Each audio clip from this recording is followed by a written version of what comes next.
Redemption doesn't happen all at once. It happens in moments, when a person chooses to face what nearly broke them and decides to build something better. For Mike the Situation Sorrentino, that journey has played out publicly. His rise, his fall, and the work it took to come back. But what happens after the headlines fade is where the real story begins. On this episode of Your New Jersey, I traveled to Tinton Falls for the grand opening of the Archangel Centers, a treatment facility founded by Mike and his wife, Lauren Sorrentino, to explore how recovery, reconnection, and accountability led to a second act, and how that journey inspired the creation of a place designed to help others across New Jersey find their way forward. You don't always realize you've been preparing your whole life for something until it finally arrives. They say the comeback is always greater than the setback, and I am living proof of that. I like to say I'm proof that rock bottom has a trampoline. Every struggle, every mistake, every sleepless night led me here, to this moment. Standing in front of this treatment center, opening its doors to people ready to start their own comeback story. It is such an honor and a pleasure to be here with you today. Congratulations. The space is immaculate. Oh my God, it's It beautiful. makes you want to level up, go to the gym, like listen to some Right. music and like break through a wall, right? Yes. I feel like we have really, hit this one out of the park. When I had first seen this last night, I teared up. It's such a beautiful day. As soon as you walk into this center, you're just filled with warmth and love, and you see the amount of effort that has been put into this venture. And that's exactly why we set out to do this. Because if you go to my desk over there and you sit down and you're an addict or someone suffering from the disease of addiction, maybe you're a part of a family that is struggling. And when you sit and when you walk into the center, you feel that this is a safe space, a place for hope and a place for healing. Absolutely. So let's, for our audience that maybe isn't familiar with your story and your journey, take us to where it all began. You guys probably know me from a TV franchise called Jersey Shore, which is one of the biggest reality TV shows ever, I think, in our country. It still to this day has the record on MTV at 8.9 million viewers in 2011. And that iteration, we have transitioned to Jersey Shore Family Vacation, which is now usually on Thursdays at 8 p.m. And technically, we have turned 15 Minutes of Fame into 15 years right now. When you debuted in 2009, you were like shot out of a cannon. Yes. I said to you off camera, still to this day, the best season of reality television ever. I was your age, living through some of those same things, and to see it play out on TV at my Jersey Shore, it was everything. But you stood out with your shenanigans, but also the heart that you had attached. And you came into fame very, very quickly, which is so cool, but it came at a cost. A lot of pitfalls that come with that. What happened? Well, I think I did my best, and what happens is I was exposed to excessive money, excessive fame, excessive parties and drugs. And eventually, due to decision and indecision, I fell prey to the disease of addiction. For many, a fall like that becomes the end of the story. But for Mike, it became a reckoning, a moment where accountability replaced denial. Let's talk about your sobriety journey. How challenging was that for you to do it still in the spotlight? Yes, it was very hard. The cameras were always on me. If I made a mistake, I was on TMZ. People would look to take a photo and post it and catch me in a bad angle. Even when I was in early sobriety, I would go to meetings and people would laugh and point and take photos like, ha, ha, ha, That's hard. And at the end of the day, I had to just put my head down and smile and realize that my life was on the line, and I had to stay in my own lane and run my own race. And I needed this. My life was on the line. So I did everything that you were supposed to do. I did the 90 meetings in 90 days. I got the sponsor. It didn't matter how famous I was. I got the sponsor. I got the recovery network.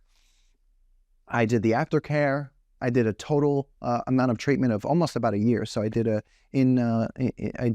residency treatment of about 45 to 60 days. I did 6 months of IOP, and then I did another 3 months of one-on-ones. And then once you total up, it's almost about a year of treatment.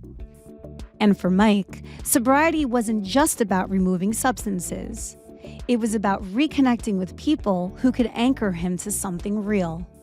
Lauren, where do you come into Mike's story? Oh, wow. She reconnected with me at a time when I was at my worst.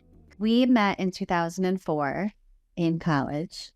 I had transferred home to a local school, and we met in a math class. I graduated from Brookdale Community College, and we were in the same math class. And I was fighting over this woman here with another gentleman in the class who was trying to court her to get her number at the time. I guess it's safe to say that it made the best man win. But we dated in high school, actually dated in college, and we dated for about 4 years. And then we parted ways around the time that I was discovered for Jersey Shore. So he went his way, I went my way. And then when the show, he filmed it, I said, don't ever call me from that house. We were broken up and on good terms, as in friends. She went her way to fashion school, and I went my way to Jersey Shore. He did Jersey Shore, but all on good terms. And then when the show became so huge, my true feelings, I was so happy for him. Yeah, I made something of myself. Of him, because before the show, he was kind of finding his way. I was chasing my dreams in the city, going to fashion school, and I think I was at my first job as an assistant buyer at the time when it really peaked. She was just like happy, that I was just doing well for my life. I was making millions. I mean, listen, when you asked me that question earlier, I gave you the abridged version, but I was one of the biggest reality stars in the country, on the biggest reality show. It was a juggernaut, I mean, celebrities were talking about us. Beyonce, The Rock, the Leonardo DiCaprio, Barack Obama mentioned me in one of his speeches that I'm exempt from the tanning tax. Yeah. So, it was just a very surreal moment, and no one would say no to me. And eventually some of those behaviors would bring me down a dark path, though. So talk to me about the reconnection and how you brought Mike to the family man he is today. So she is directly responsible for that. So I joined a new kickboxing gym right by my sister's home where I was living. And I started going every night to the 8 o'clock class right up when I got home from work. And one night I saw his sister. One night I saw his brother. And they would go home and tell Mike, guess who I saw? Guess who I saw at kickboxing? And then one night he showed up there, and it was just like no time had passed. I think that at the time I had fell back into deep addiction. Mm-hmm. And my family, they had lost hope a little bit, and they had felt that the only person in my life that I had loved and listened to was Lauren. So when they spotted her at that kickboxing gym, that was like the light at the end of the tunnel for them. And so they told me, and I went there the next night, and she was there. And we had locked eyes like time had never passed. Oh, I love that. And then we started to reconnect and talk again. But at the same time, I was not in a good place at that time. And I'm sure she, spotted that right off the jump. So how did she get you to sobriety? Well, this girl right here, she's a one tough cookie. The amount of nonsense, the amount of effort and strength and courage that this woman had to turn my life around. I was shooketh of her. I didn't want to let her down. Now, obviously, there were, I was in addiction, and there were times where, I was going through maybe withdrawal, and I attempted to, get off substances. and I would try to escape the home. And it's all written in my autobiography. And she would jump in the M5 and chase me, and I was in the Lambo. I'm in the Lambo, and I'm trying to escape my own home, which she lived with me at the time. She jumps in the M5, and if anybody knows about vehicles, M5 also has like 550 horsepower. It's a very fast car. She's chasing me down the street, and I'm obviously going to do bad things. And then a cop pulls us over, and the cop says, Mike, what are you doing? I go, the crazy fan behind me.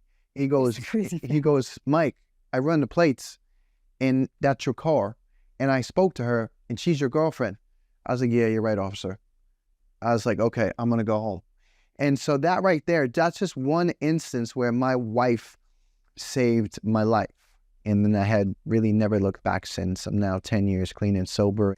What legacy do you both want to leave here with this center in Tinton Falls and throughout the Garden State? I want my kids to know that Dad's an inspiration. And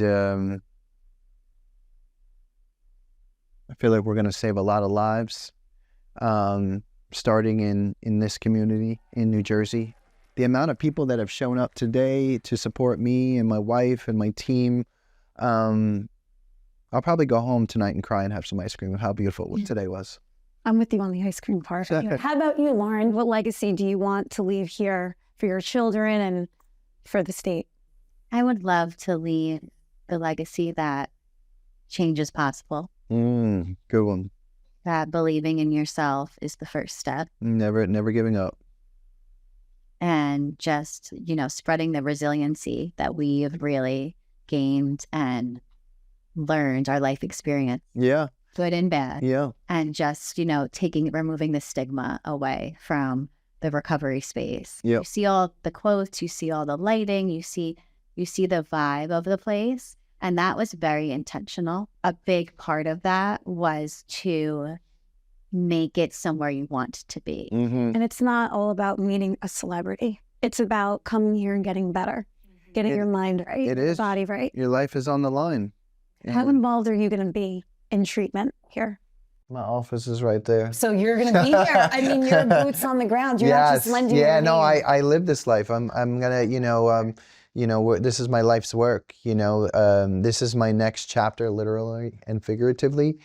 And I intend to be in my office. I intend to run small groups and speeches and events and be very present at my New Jersey facilities as we are definitely scaling throughout the country. At AmeriHealth, we understand what's important to you. It's why we offer some of the lowest cost health plans in New Jersey, with access to one of the state's largest networks of doctors and hospitals. Plus, with free 24/7 virtual care, you can see a doctor anytime and anywhere. And we're committed to giving back to help make a difference in our communities. Learn more at AmeriHealth.com. A health plan for everyone.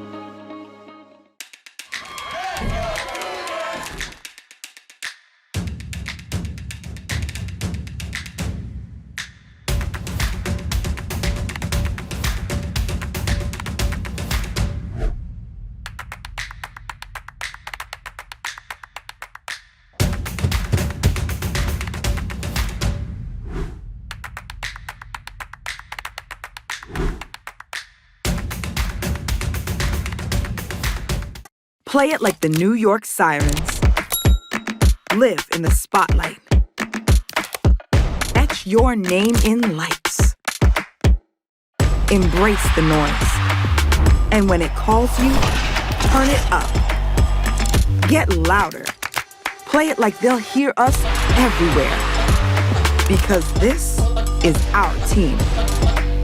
New York Sirens. Play it big.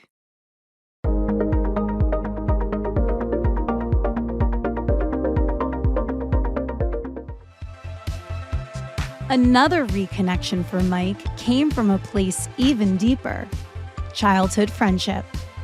Mike Smilo knew the man before the fame, before the fall. That history became a foundation, not for nostalgia, but for responsibility.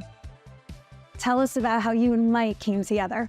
Well, it was grade school. We were both in elementary school when I first moved here from California. And I remember the first time I think I met him, we were running in track, running laps, and he was actually very fast. I just remember he was skinnier and he'd just do these laps. I was a bad runner. That's how I met him. And then we went, joined Karate USA together. We were always active together. That's how we go back. When I first moved here, he was supportive for the new kid from Cali. I love that. So have you been with him every step of the way? No. So, during high school, we both went to Manalapan and, we just, we were friends, but we ended up I went the whole different trajectory. I went into Rutgers Business School, ended up going into banking, and then he reached stardom. But I remember his older brother, ran into me at a bar in Red Bank, and I remember him specifically saying, "Yo, my brother's on this new show that's coming out. It's called Jersey Shore." I just remember thinking, I was like, really? If Mike's in Jersey Shore, what is this? And then about a month later, I see the advertisements. That was the first time it actually came to fruition. So you go your own ways. Mike obviously fell on hard times, at the height of his fame. How did you two reconnect? Wow. Well, what's interesting is his brother used to live in Aberdeen, and I lived there for a short stint. So every time he'd drive in, I'd see him, we'd wave at each other. And then we started connecting on Facebook, just messaging, how is it? Happy holidays, happy holidays. That was, I'd fast forward, I'd say a couple of years ago, one of our mutual friends, his childhood friends, told him about me and what I've been doing and scaling some of the businesses I was in. Said, "Yo, you guys should reconnect." So then Mike hit me up and was like, "Yo, I heard you open a new med spa. I'll stop by and bless it." He came by just to say what's up and just... VO Med Spa in Homedale, yeah. He came in there just to kind of just say what's up and get some pictures in there. And after that, he goes, "Yo, you should meet my PR team and my management team and just go from there." And then we saw the value add and said, let's go into business together. What is he like as a partner? Okay. So I say this a lot. It's crazy. Mike is one of the most dedicated people I know. And it's not just saying that because he's my friend and my partner. I have other businesses that not everybody wants to be that involved, right? I'm pretty hands-on, but I'm more strategically connected. So I'll bring people together, I'll connect people and ideas and creative. He's a creative just like me, and he has a tremendous amount of ideas. So my goal here is to put the creatives into execution and make it work, put the right people together collaboratively and make it work. How involved do you think Mike is going to be as this evolves? So he's very involved. He'll just go up and show up. And that's what's so cool about here is when someone might come here or they think a family member should come here and they enter this, this part of their journey, he will be involved. He just might show up and say, "Hey, what's up?" And just really level up with people. And that's what's so great about him is he knows how to kind of get along with everybody. It's a good characteristic. So just talk about the grand opening here today. Big time scene here with his entire castmates and family. Just reflect on what transpired here. It was huge. We had everybody. There was so much support here, and you can see that from today. We have a lot of friends here. We have family here, but we have first responders, the police force, we have senators. But what's even more interesting, and I have to say this is kind of funny, is all the big guys here, about 6'9", they're my friends. They may think it's the Situation's friends from Jersey Shore, but they're actually my friends. No, that's but realistically, I love seeing all the big guys. I felt like I was at DJ's or something. You're at well, there were a lot of DJs here from exactly. DJs. It was like a big alumni party. Yes, a big reunion. It really was. But it was such a success, man. And just to see, this milestone in what we're creating and just seeing so many people aligned and so excited about what we're doing to help people out. It's amazing. We're going to save a lot of lives, guys. I'm so proud of everyone here. All right. In a recovery landscape where questions are valid and scrutiny is necessary, legitimacy matters. The Archangel Centers is built on licensed professionals, structured programs, and accountability, not celebrity. So how did you and Mike first come together? So we actually got contacted through a mutual friend in the behavioral health space.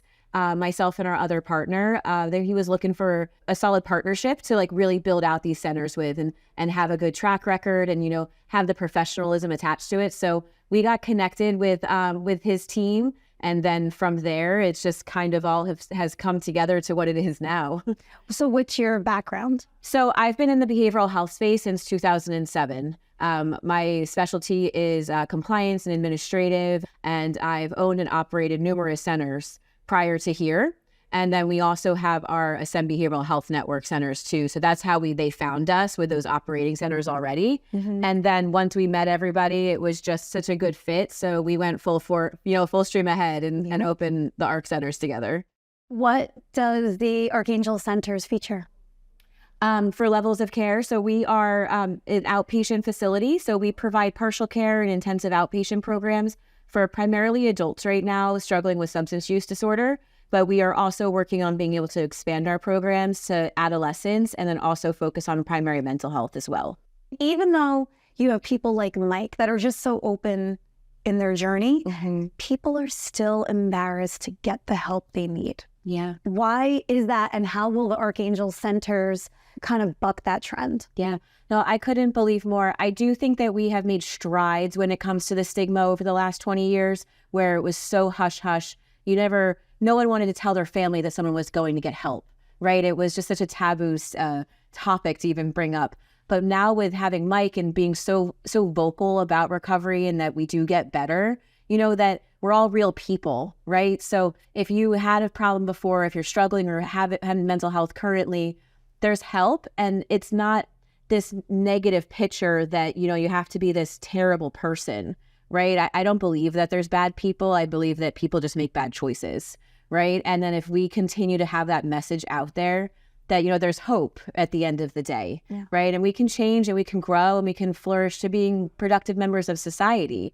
And a lot of people that are struggling are hold jobs, right? They might be behind closed doors at nighttime self-medicating just because to cope with their issues, right? But during the day, no one would even know. So I think that's a big piece as well, is to realize that it's not just, a certain demographic that's struggling, right? Exactly. That it touches everyone. How can people get here? Talk about the accessibility of the Archangel Center. Yeah, so we have a very easy admissions process. So what we do, we have our website is archangelscenters.com. So that's the direct lifeline right there, is to go there, and there's our 800 number is listed. You have a submission form. We have the majority of our admissions team was here today on the ground as well, and they're just ready. So we are fully mobile and accessible. If that phone rings, someone's answering it, doing an assessment immediately, seeing where they are, what kind of treatment that they need, what level of care makes the most sense. And if we can't help them, we make sure we find them help elsewhere as well. And everyone staffed here has the certifications that you need to. The majority of our staff also has the national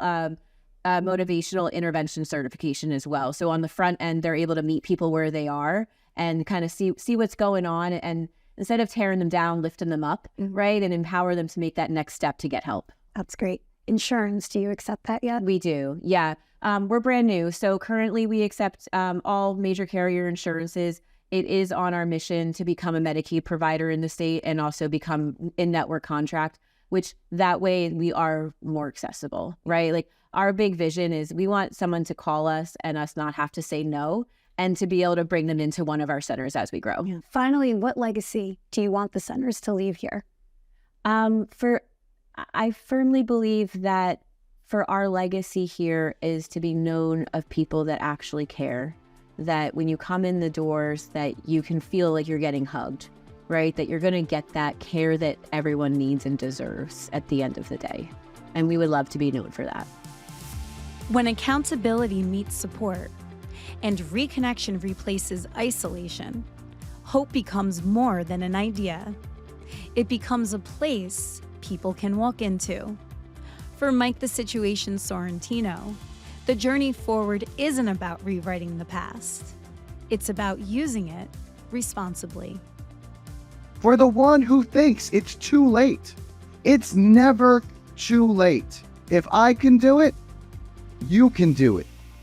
Sobriety gave me back my life, my family, and my faith. It taught me that true strength isn't about how many times you fall, it's about how many times you get back up.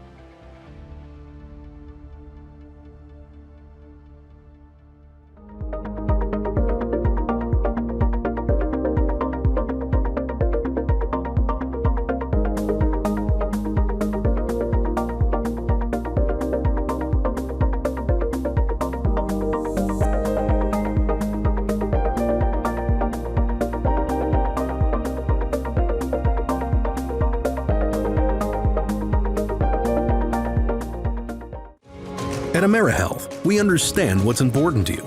It's why we offer some of the lowest cost health plans in New Jersey, with access to one of the state's largest networks of doctors and hospitals. Plus, with free 24/7 virtual care, you can see a doctor anytime and anywhere. And we're committed to giving back to help make a difference in our communities. Learn more at AmeriHealth.com. A health plan for everyone.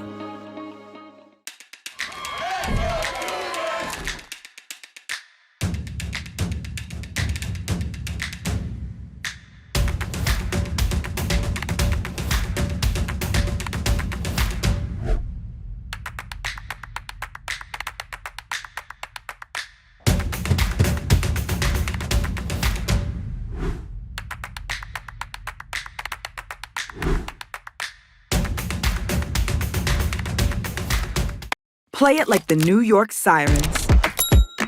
Live in the spotlight. Etch your name in lights. Embrace the noise.